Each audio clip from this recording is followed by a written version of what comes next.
In the middle of the COVID pandemic, and after the collapse of the fragile financial and economic equilibrium, the blast of August 2020, considered as one of the biggest non-nuclear explosions in history, happened in one of the most critical phases of Lebanon's modern history, taking the lives of more than 220 people, injuring 6,000, and leaving 300,000 people homeless.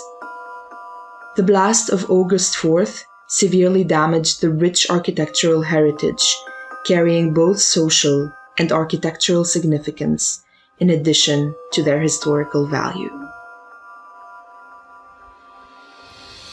In the following video is an introduction to the awarded BASH project, which will be succeeded by an overview and insights on what the different heritage experts who were part of the initiative consider good practices and trends in the restoration and conservation domain.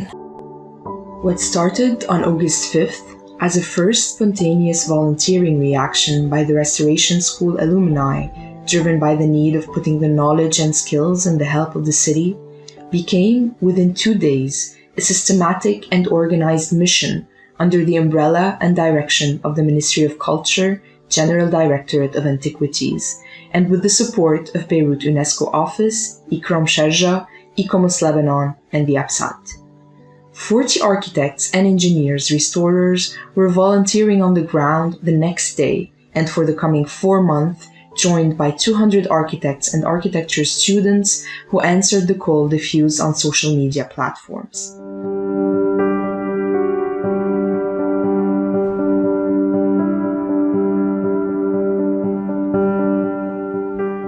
The urgent intervention consisted of 4 steps: decoding, assessing, intervening, and recording. The priorities were set: propping the buildings with high risk of collapse, which were around 100 buildings, covering the timber roofs before the rain season for about 90 buildings, and finally resettling the inhabitants in order not to lose the social fabric of these historical quarters. By the second day after the blast, the team had divided the city into zones, depending on the level of risks. The 40 experts would cover the red and orange zones, and the architects and students the blue and green zones. A matrix of the damages versus the typology of the houses was prepared. Houses were assessed, and assessment data sheets were filled on site, together with propping sketches and method statements. The 4th day after the blast, the first proposal was ready. And the 6th day, the pro bono contractors were on site with their tools and materials rescuing the city. More contractors were gradually presenting their help to the DGA, and more houses were being protected. The experts kept on assessing, making propping proposals, and supervising the works. By the end of the propping mission, 90 heritage houses risking imminent collapse were saved. We can see some examples here of the interior propping put in place, holding the insecure floors, the ceilings, or the facade structures.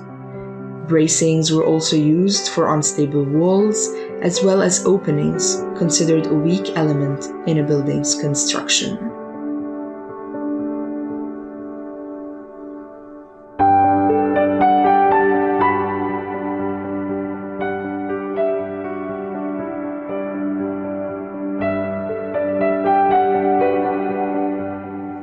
All buildings that had pitched roofs, typical of the end of the 19th century, beginning of the 20th, had their attics heavily destroyed, and many had wonderful stucco ceilings with frescoes. A survey and assessment were conducted, and around 96 buildings with heavily damaged red roofs were located and documented. Several initiatives, NGOs, and institutions participated in the roofing actions, and many donors offered their tiles or TOT as materials. In some cases, there were several actors working supporting BASH in order to achieve the needed targets and results.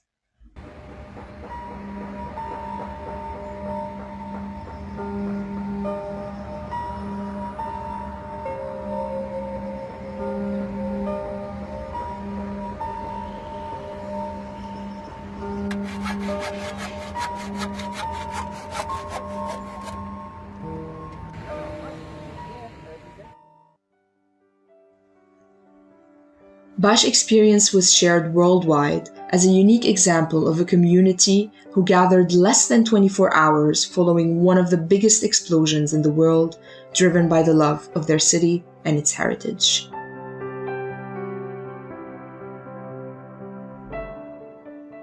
The recording result was a map of Beirut where 1,600 heritage houses found their place, their color, and their tag.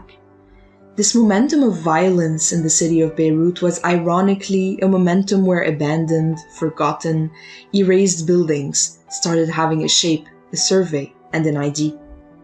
The built and the unbuilt, the tangible and the intangible, all were depicted and recorded. The documentation covered as well surveys in 2D and 3D, where the Lebanese University architecture students followed 3D photogrammetry trainings.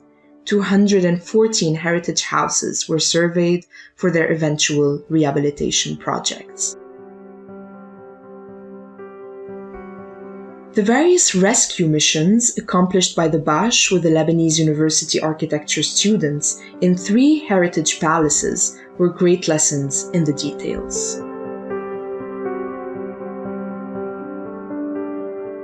We are the BBHR team, and we have a lot of architect volunteers working on this rescue mission for all the broken items, all the broken wood and 3 arches parts, and even collapsed Baghdadi features. All those elements will help in the reconstruction process in the future, and maybe create molds from these.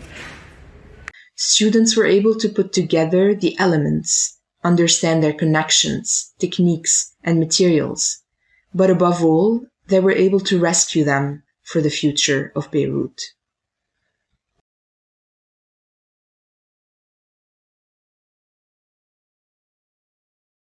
The role of the Ministry of Culture, Directorate General of Antiquities, is to conserve and maintain the cultural heritage with the local community.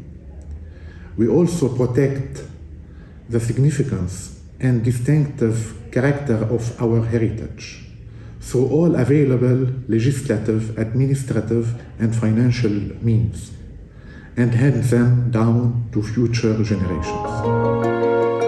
The involvement of heritage organizations in the safeguarding of Beirut endangered heritage was marked by the speed and reactivity of their response and their presence on the ground. Institutions such as National Committee of ICOMOS Lebanon, the World Monument Fund, ICOMOS International, UNESCO and ICROM, as well as numerous international institutions, played a major role in managing the rescue of Beirut heritage from the outset. The action of heritage organizations and experts have been necessary not only to protect the heritage, but also to ensure that its use, promotion, enhancement, and economical, social, and cultural value are exploited for the benefit of the local communities. All relevant values of cultural heritage should be identified, admitted, respected, and revealed. A thorough understanding of the history, evolution, and character of the building and its surrounding is required. The conservation should be based on tangible values and on the understanding and appreciation of all physical aspects within their urban and environmental context. Heritage also embraces social and anthropological aspects, including all traditions and intangible phenomena. Finally, understanding, documenting, and interpreting the context of the heritage building and or the clusters is key to the definition and appreciation of its importance. When we talk about heritage, we don't just talk about buildings. We talk about societies, about habits, about traditions, about landscapes, all of which form an intrinsic part of the reading and the decoding of the built heritage. It is therefore important to understand, and prior to any action or intervention, the deeply rooted and multi-layered meanings that this heritage holds. Whether it be an emergency intervention or a long thought-out study, The scale of the understanding is the only difference, but the process is a must. Knowing and reading the building, using all relevant sources and repositories of knowledge will be necessary for any decision regarding its possible rehabilitation. Historical studies, oral history, graphic and physical sources are all tools to help us better interpret the structure and truly communicate with it.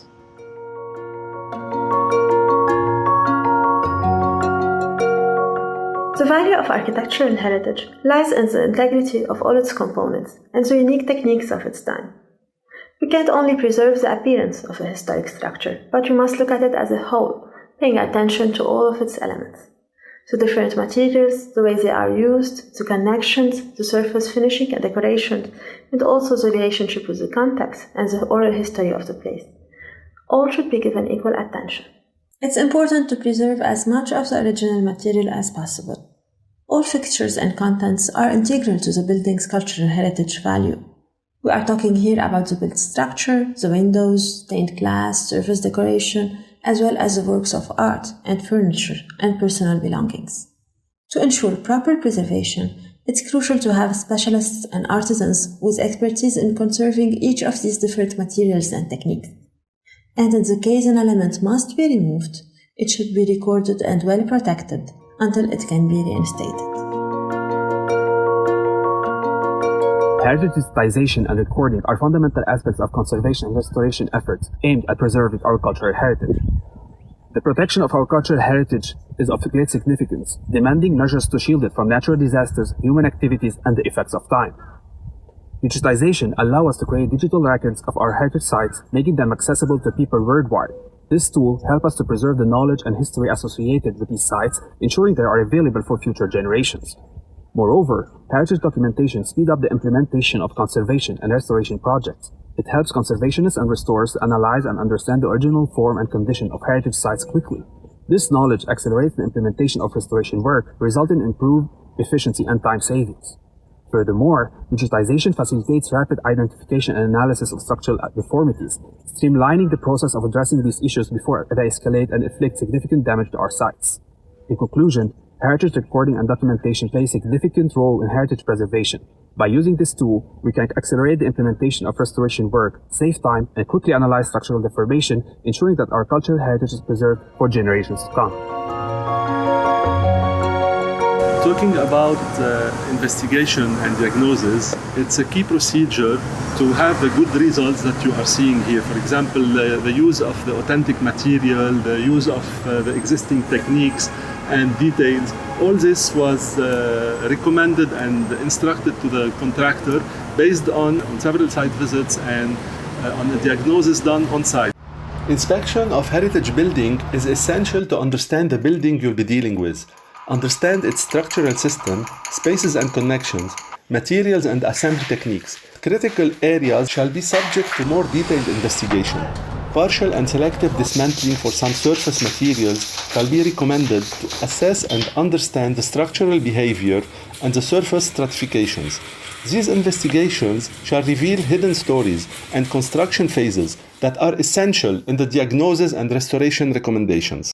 Diagnosis is the key phase when the best remedies for all alterations shall be defined.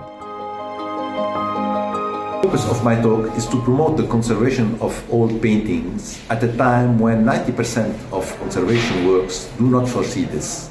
The reasons are that people do not acknowledge the painting remains value and often cannot afford the cost of conservation and restoration works.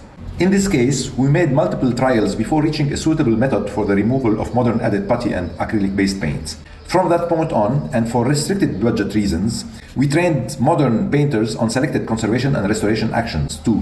First, fill in the plaster's lacunae with the last hydraulic lime thin layer that is underneath the historic lime wash. Second, apply neutral mineral pigments on lacunae or restored areas, thus allowing the recognition of the restored part with minimal differentiation. And third, restore the pattern with light and transparent hydraulic-based natural pigments, allowing to recognize the historic stratification of paintings underneath while underlining the patterns. I'm Maroon Khadra, a conservation architect. I've been working on several heritage buildings damaged by the Beirut blast. These buildings were severely damaged and required structural interventions, which aimed to enhance the building structure. In our intervention, we always gave preferences to the traditional methods and materials and respect the historical techniques of conservation, which gave the building the historical value. All the reinforcements were made using compatible materials such as carbon fiber mesh, pads and rods, as well as stainless steel rods and plates.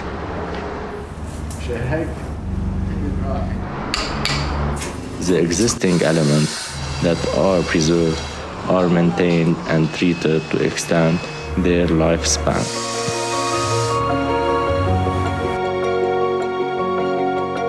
After the explosion of August 4, 2020, a lot of traditional Lebanese houses were left collapsed and in some cases partially collapsed. As far as we know, these houses were built using a traditional technique that requires skilled craftsmen that are few compared to the massive reconstruction procedure. And that is where came out the idea of craft skills training to instruct young trainees about said techniques, and thus with the coordination of DGA and many organizations. All aspects of conservation work should be planned, directed, supervised, and undertaken by people with appropriate conservation training and experience. The continuity of traditional building system and the craft skills is essential for the repair and restoration of these structures. Such skills should be retained, recorded, and passed on to new generations of craftsmen and builders in education and training. The social dimension is one of the determinants in the planning of restoration projects. It's very important to give voice to society, not only because the restoration depends on social conditions, but also because the restoration will affect society. It's through interactive communication, participation and involvement of the concerned communities and residents that the spirit of place is most effectively safeguarded, utilized and enhanced. Community involvement will facilitate thoughtful solutions and development of sustainable strategies for the conservation and management of heritage neighborhoods. The conservation plan must be supported by the local community. This is essential for the success of the conservation program and should be encouraged. نحن ممنونين على كل شيء ورهبتهم كوريكت يعني كل شيء على بيرفكشن. أنا بحكي باسمي وباسم مرتي وباسم ابني وبنتي وقرايبي يعني ولاد خالتي كلهم. الله قويكم. The disaster of the blast was a definite reminder that hazards imposing high risks on our cultural heritage are always present, thus shedding the light on the importance of disaster risk preparedness dedicated towards heritage sites of high value, high cultural significance, yet high vulnerability. The experience, knowledge, and tools developed during the emergency response and recovery phases is aimed to be utilized as preparedness actions. As a result, a volunteering initiative is currently being launched to assess and document heritage buildings in the historic city of Tripoli, gathering engineers, architects, and heritage experts with the aim of mapping high-risk buildings and designing stabilization and consolidation measures as part of risk mitigation and prevention strategy. The Tripoli initiative, bringing together local and national stakeholders, will also contribute in raising awareness, sharing knowledge, and building capacities and resilience of the local community, all aspects that play a vital role in a holistic disaster risk management plan for the city. And finally, dissemination of knowledge. This is an important feature of conservation, and it should be done on both popular and professional level. And there are several ways on how to disseminate this knowledge, such as promotion of scientific research,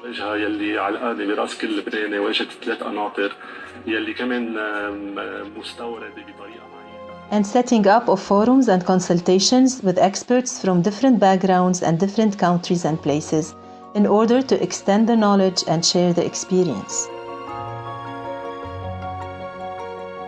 Publications on various heritage themes, including works designed for the general public, and development of various training programs while resourcing persons from local communities to raise awareness and promote heritage.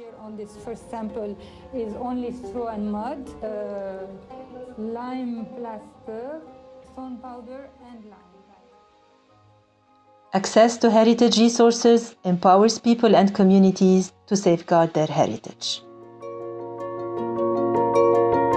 Bash was lastly awarded the winning project of the 3rd Ikram Sharjah Award for Good Practices in Cultural Heritage Conservation and Management in the Arab region, as well as the Best in Heritage Award of 2022. We would like to thank the Best in Heritage and Ikram Sharjah for the organization of this competition and for all their unwaning support and efforts in heritage conservation in the Arab region.